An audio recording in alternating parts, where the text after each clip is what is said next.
कैदी अनस और नवल किशोर दीवार फांद करके फरार हुए हैं। पानी के पाइप के जरिए दीवार फांद करके फरार हुए हैं। कैदियों के फिल्मी तरीके से भागने पर पुलिस भी हैरान है। और इसी खबर पर ज्यादा जानकारी के लिए संवाददाता अरबाज हमारे साथ लाइव जुड़े हुए हैं। अरबाज, 2 कैदी फरार बताए जा रहे हैं, जानकारी दीजिएगा।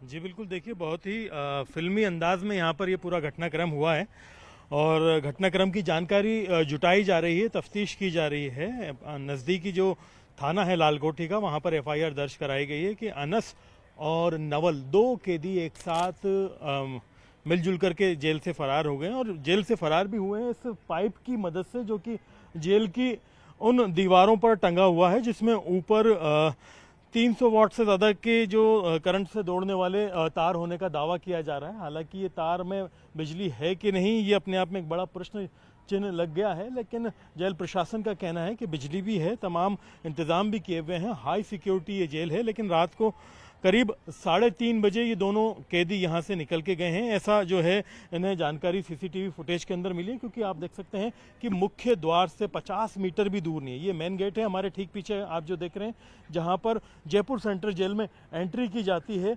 बाकायदा सभी लोग आते हैं और मेन गेट से आप देखेंगे कि यहाँ पर राइट में मुश्किल से 50 मीटर की दूरी पर ये पानी का पाइप लटका करके 2 कैदी फरार हो जाते हैं। बड़ी दिलचस्प कहानी लग रही है, लेकिन हुआ कैसे ये बड़ा शर्मसार करने वाला है कि हमारे जो पूरे देश के अंदर एक तरह से संविधान चलता है, न्याय संहिता चलती है, दंड संहिता चलती है, कोर्ट से, अदालत से, जेल से जो आरोपी हैं, जो अपराधी हैं, उन्हें जेल भेजा जाता है और जेल में इतने आसानी से वो आकर के अगर फरार हो जाते हैं तो फिर सिस्टम के ऊपर सवाल तो उठेंगे ही।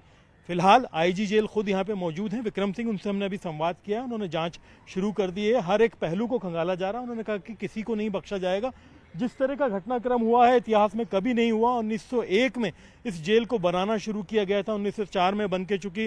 अंग्रेज़ों के दौर में यहाँ पर काफ़ी बहुत ही हार्डकोर अपराधियों को भी रखा गया, स्वतंत्रता सेनानियों को भी रखा गया, लेकिन कभी ऐसा मामला सामने नहीं आया। हालांकि एक बार इस जेल के नीचे से सुरंग खोद करके बाहर भागने की कोशिश ज़रूर की गई थी, लेकिन इन तमाम घटनाओं के बावजूद इस जेल से इतनी आसानी से जो लोगों का भागना, ये अपने आप में बड़ा प्रश्न चिन्ह है। क्योंकि बिना किसी मिलीभगत के 15 सितंबर को सांगानेर में चोरी की घटना करने के बाद में जो अनस है उसे पकड़ करके यहाँ लाया गया था। वहीं पर 17 सितंबर को नवल को लाया गया था। अनस यूपी का रहने वाला है, सांगानेर में किराए के मकान में रह रहा था, और जो नवल है वो हिंडौन का रहने वाला है, राजस्थान का, और वहाँ से उसे यहाँ पर एक तरह से यो दोनों ही कैदी एक साथ एक ही बैरक में थे, 13 नंबर के बैरक में। दोनों स्मैक के बहुत ही गंभीर नशे के आदी बताए जा रहे हैं, जैसा आईजी ने कहा है, और नशे की तलब में वो बहुत ज़्यादा परेशान थे। आसपास के कैदियों ने देर रात उनके पेट में दर्द होने की और नशे की तलब में उल्टी सीधी हरकतें करने की बात भी दर्ज कराई। लेकिन 15 और 17 सितंबर को आने के बाद में आज देखिए कि 20 तारीख को महज इतने कम वक्त में अगर इतनी हाई सिक्योरिटी जेल को इतनी आसानी से नशे के इतने खतरनाक आदी लोग फरार कर जाते हैं, एक इस तरह का पाइप लटका करके, तो सिस्टम के ऊपर सवाल उठते हैं। हालांकि यहाँ पर जो आसपास का थाना है वो पड़ता है लालकोठी थाना, वहाँ पर एफआईआर दर्ज कराई गई है। मेरे पीछे ये कैमरा अगर आप देखेंगे, इस तरह के जितने भी कैमरे हैं यहाँ पर, इन तमाम तरह के कैमरों से फुटेज लेकर के बारीकी से चीज़ों को समझा जा रहा है कि किस तरफ से वो कूदे थे, किस तरफ वो गए। जो फुटेज इंटरनली मिले हैं, जिन्हें अभी साझा करने से जेल प्रशासन ने साफ मना कर दिया है, उन फुटेज के मुताबिक उन्होंने कुछ कंबल या इस तरह का चीज़ ओढ़ करके यहाँ से निकले, लेकिन यहाँ से एग्जैक्टली जो है वो अपने बैरक के अंदर से पीछे से बाथरूम की जाली को काट करके कॉरिडोर में आए हैं, कॉरिडोर से ऊपर चढ़े हैं। कहाँ से उनको ये पाइप मिला, और आप हाइट देखिएगा ज़रा, मेरी इस हाइट से मिलाकर के अंदाज़ा लीजिएगा कि इस हाइट पे वो 5 से 5.5 फुट के दोनों कैदी बताए जा रहे हैं, वो कैसे अंदर से ऊपर चढ़े होंगे और चढ़ करके वहां से पकड़ करके बाकायदा यहां तक लटक करके कूदे होंगे। अगर जूम करके दिखाएं तो आप देखेंगे कि जहां से ये पाइप बिल्कुल नीचे लटका हुआ, वहां पर कुछ उंगलियों के पैर के ऐसे रगड़ने के या घिसटने के निशान जरूर मौजूद हैं।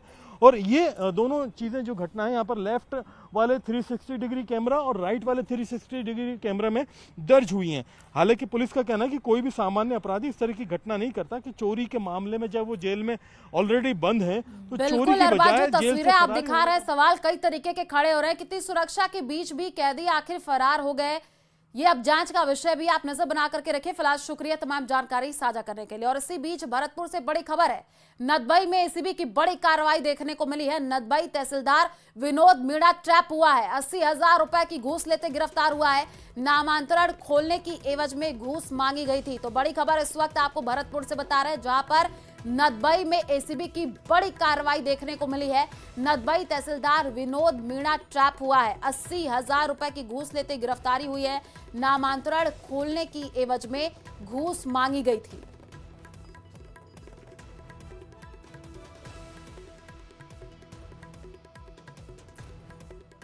तो भरतपुर से ये जानकारी आपको दे रहे हैं, जहां पर एसीबी की बड़ी कार्रवाई देखने को मिली है। नदबई तहसीलदार विनोद मीणा ट्रैप हुआ है, 80,000 रुपए की घूस लेते गिरफ्तारी हुई है।